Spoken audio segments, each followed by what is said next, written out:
Bonjour à tous, je m'appelle Florian Mignot, je travaille au support technique et applicatif de la société Promega France et je m'intéresse plus particulièrement aux solutions dédiées au drug discovery.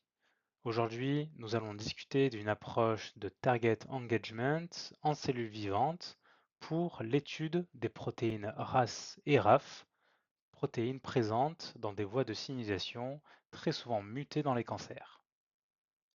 Voici une illustration de cette voie métabolique avec les protéines RAS qui peuvent être wild type ou bien mutées, qui interagissent généralement ensemble pour former des complexes actifs multiprotéiques, tout comme les protéines RAF, BRAF, CRAF, et ensuite les kinases MEK ou ERK. Ce sont toutes des protéines ciblées pour la découverte de nouveaux médicaments et donc, il est intéressant d'étudier l'affinité de composés vis-à-vis de ces différentes protéines, tout comme le temps de résidence de ce dernier, car effectivement, certaines interactions peuvent être transitoires et d'autres beaucoup plus permanentes. Promega utilise une approche basée sur le BRET pour bioluminescence, résonance, énergie transfert. C'est une technique permettant de mesurer une interaction entre deux partenaires par un transfert d'énergie provenant d'un donneur bioluminescent à un accepteur fluorescent. Un signal fluorescent est donc émis lorsque les deux partenaires interagissent. Il faudra noter que cela demande l'utilisation d'un lecteur de plaques disposant d'un module adapté. Pour évaluer l'interaction entre une petite molécule et une protéine d'intérêt, nous utilisons la plateforme Nanobret Target Engagement. C'est une technologie puissante qui permet d'étudier les activités de liaison entre une protéine d'intérêt et une petite molécule dans les cellules vivantes. D'une part, la protéine d'intérêt est exprimée de manière ectopique dans la cellule sous forme d'une fusion avec la luciférase nanoluc. Et d'autre part, nous allons ajouter un traceur, c'est une molécule fluorescente perméable à la membrane qui a une affinité pour la protéine d'intérêt. Et donc cela va entraîner la liaison de ce traceur sur la protéine nanoluc et donc l'émission d'un signal BRET.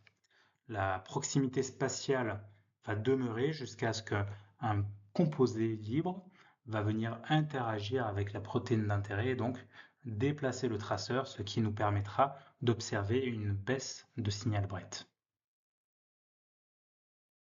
Il existe différentes formes de la protéine KRAS. Nous pouvons ici constater, en plus de la forme wild type, des formes mutées, G12D, G12V et G12C. L'objectif de ces expériences démontrées ici était d'étudier la sélectivité des différents composés. Alors, BI va déplacer le BRET dans les différentes situations, contrairement au composé AMG 510 qui a une sélectivité pour la forme mutée G12C de RAS, ceci lié à une interaction covalente avec la cystéine mutée. En réalité, la protéine RAS est active sous une forme multimérique. Promega a donc remplacé les premiers tests qui consistaient à utiliser une protéine RAS de pleine longueur fusionnée à la nanoluc par deux protéines RAS toujours de pleine longueur, mais cette fois-ci fusionnées à des fractions de la nanoluc, c'est-à-dire large bit et small bit. Ce sont deux sous-unités qui, lorsqu'elles sont à proximité, permettent la complémentation fonctionnelle de l'enzyme nanobit qui, en présence de substrat, émet un signal de bioluminescence et donc c'est notre donneur d'énergie pour la génération d'un signal BRET. Dans le cas où nous aurions un composé qui présente une affinité pour RAS, celui-ci va déplacer le traceur et donc la génération du signal BRET ne sera donc plus possible. Si la cellule venait par exemple à relarguer donc de la bioluminescence à l'extérieur de la cellule, le small bit peut être quenché grâce à un inhibiteur extracellulaire. Donc de cette manière-là, nous sommes sûrs que le signal provient de l'intérieur de la cellule et de la dimérisation donc de ce complexe RAS.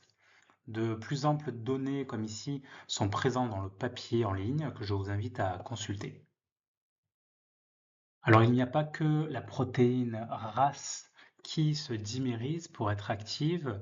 Si vous vous rappelez de la deuxième diapositive et de la chaîne de protéines, il y a également donc les protéines RAF qui peuvent se multimériser pour être actives. Donc nous avons d'une part développé les différentes combinaisons possibles, à savoir BRAF, CRAF, présents en homodimère ici ou en hétérodimère ici avec différentes possibilités. Et nous avons également développé donc des traceurs en conséquence pour toutes ces différentes protéines. Il y a également une publication qui détaille des premiers résultats avec certains composés qui permettent donc de cibler de manière différente les homodimères ou bien les hétérodimères. Si vous souhaitez vous simplifier la mise en œuvre, sachez que Promega a développé des cellules prêtes à transfecter, donc ce sont des HEK 293 qui sont cultivées au sein des laboratoires de Promega et cryopréservées. De cette manière, vous n'avez aucune culture cellulaire à effectuer, tout comme aucun contrôle lié à la viabilité cellulaire ou la densité. Vous allez économiser énormément de temps et surtout avoir une meilleure reproductibilité. Alors ces cellules sont également directement transfectées avec certains plasmides d'intérêt, comme c'est le cas pour les constructions concernant RAS, kinase, E3 ligase et PARP. De nombreuses classes de molécules peuvent être étudiées avec la plateforme Nanobread Target Engagement, parmi lesquelles les GPCR, RAS, les PARP, les E3 ligases, plus de 350 kinases, les HDAC, les bromodomènes, etc. Ici une overview donc, des différentes cibles disponibles aujourd'hui. Vous pouvez donc consulter cette présentation et revenir vers nous pour nous demander davantage d'informations. Si vous souhaitez d'ores et déjà en savoir plus, je vous invite à vous rendre sur les liens présentés ici ou bien à nous contacter directement. Merci et à bientôt.